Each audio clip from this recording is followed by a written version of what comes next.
नमस्कार। आज इस इस कार्यक्रम के माध्यम से हम आपको ईश्वर के संदर्भ में कुछ बताना चाहते हैं। वैसे तो ईश्वर के बारे में, ईश्वर के संदर्भ में सदैव से ही अमिट मान्यताएं रही हैं। ईश्वर शब्द इतना व्यापक है कि इसमें पूरा ब्रह्मांड ही समाया हुआ है और पूरे विश्व में यह धारणा है कि ईश्वर अगर निराकार है तो साकार भी है। तो इस संदर्भ में हमने भी बहुत अनुसंधान किया है, बहुत से ग्रंथ हमने भी पढ़े हैं, लेकिन हमने जो पढ़ा है अपने अनुसार पढ़ा है, अपनी धारणा के अनुसार पढ़ा है और हमने जो इसका निचोड़ निकाला है, इस संदर्भ में हमारी व्यक्तिगत जो धारणा बनी है उसी को मैं शेयर करना चाहता हूँ। ठीक है। अब तक हमारे धर्म ग्रंथों में, पूरे विश्व में जो धर्म ग्रंथ प्रचलित हैं उनमें क्या है, कैसे है, मैं किसी का यहाँ उदाहरण नहीं लेना चाहता हूँ।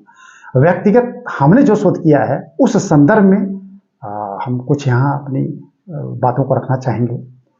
तो हमने जो पाया हम सिर्फ उसको बोलेंगे, लेकिन जो कुछ भी बोलेंगे उसको हमने सीखा है, अपने अनुभव से प्राप्त किया है, लेकिन ये हमारे हृदय का व्यक्तिगत भाव है। मुझे लगता है कि सचमुच ईश्वर सर्वव्यापी है, ईश्वर सर्वत्र है, पूरा ब्रह्मांड ही ईश्वर का पर्याय है। ईश्वर कण-कण में है। ईश्वर अगर निराकार है तो ईश्वर साकार भी है। ईश्वर वायु से लेके जल, ईश्वर वनस्पतियों से लेके सारे जीवों में व्याप्त है, तो हमारे हृदय में भी है।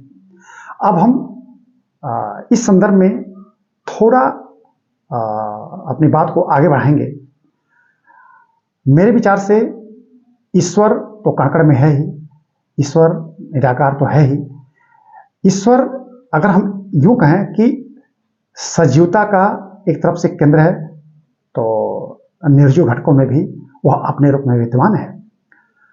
सजीव चाहे जो भी प्राणी हो, चाहे वनस्पतियां हो, चाहे जंतु हो, चाहे हम हो, चाहे जानवर हो, सजीव प्राणियों में या सजीव या जीवन में जो जीवन रूपी प्राण है, हम यूं कह सकते हैं कि वह ईश्वर का ही रूप है। हम इसको इस तरह से मानते हैं जैसे कि पूरे समाज में धारणा व्याप्त है कि ईश्वर या परमात्मा संपूर्ण ब्रह्मांड में व्याप्त है, पूरा ब्रह्मांड उसका पर्याय है। तो उस परमात्मा के हम अंश हैं, वह अंश हमारे में समाया हुआ है, उसको हम आत्मा कहते हैं, यह सब लोग जानते हैं।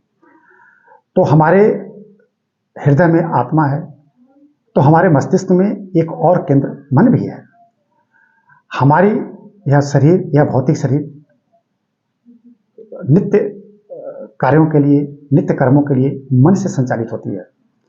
मन और आत्मा के बीच में हमारे मस्तिष्क में ही एक स्मृति सेंटर है जो दोनों में सामंजस्य बैठाता है।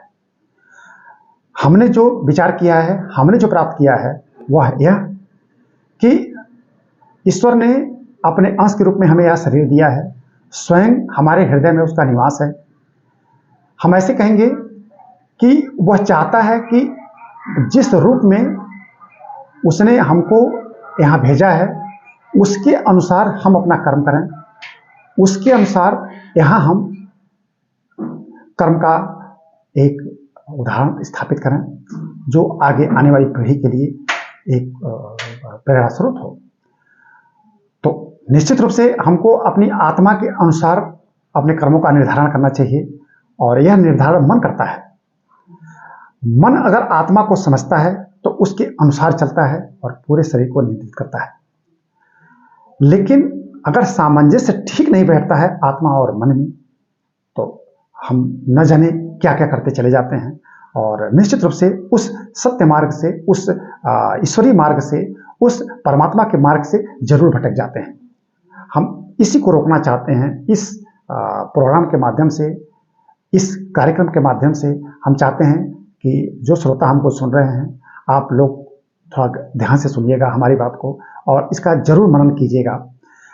इसका हम ऐसे उदाहरण देते हैं कि जैसे एक मोटर, चाहे मोटरसाइकिल हो, चाहे कार हो, चाहे कोई भी रेलगाड़ी हो, चाहे हम बस भी कह सकते हैं, उसको चलाने वाला ड्राइवर है, लेकिन वह किसी का प्रोडक्ट, किसी कंपनी ने उसको बनाया है और कंपनी ने उसके मानक तय किए हैं।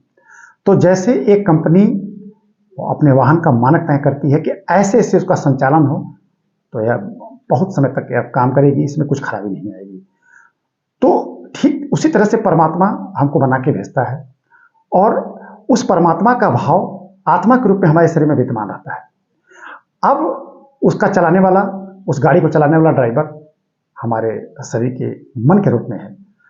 अगर वो मनमाना करता है तो गाड़ी तुरंत खराब हो जाती है। ठीक इसी तरह से हमारे शरीर में अगर मन अनियंत्रित हो गया तो हम न जाने क्या क्या कर लेते हैं, और अगर आत्मा के अनुसार उसने हमारे शरीर का संचालन किया तो निश्चित रूप से हम उदाहरण प्रस्तुत कर देते हैं। ऐसे उदाहरण हमारे सामने सदैव से ही हमारे सामने विद्यमान रहे हैं। ठीक है, हमारे सामने मर्यादा पुरुषोत्तम भगवान राम का उदाहरण है, हमारे सामने कृष्ण का उदाहरण है, हमारे सामने महात्मा गांधी जैसे महान व्यक्तित्व, स्वामी दयानंद, स्वामी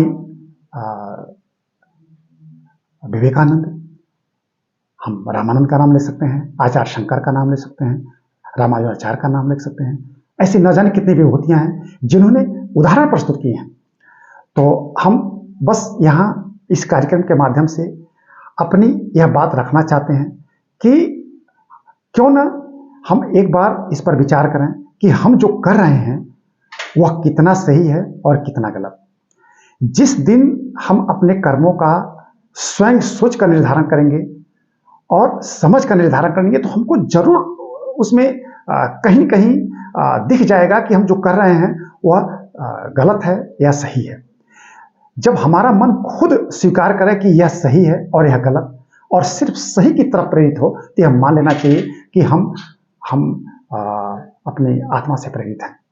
तो हम चाहते हैं कि हमारे समाज में पूरी मानवता आत्मा से प्रेरित हो, आत्मा से प्रभावित हो, आत्मा और मन में अच्छा सामंजस्य हो, और आत्मा के अनुसार ही मन हमारे शरीर का संचालन करे।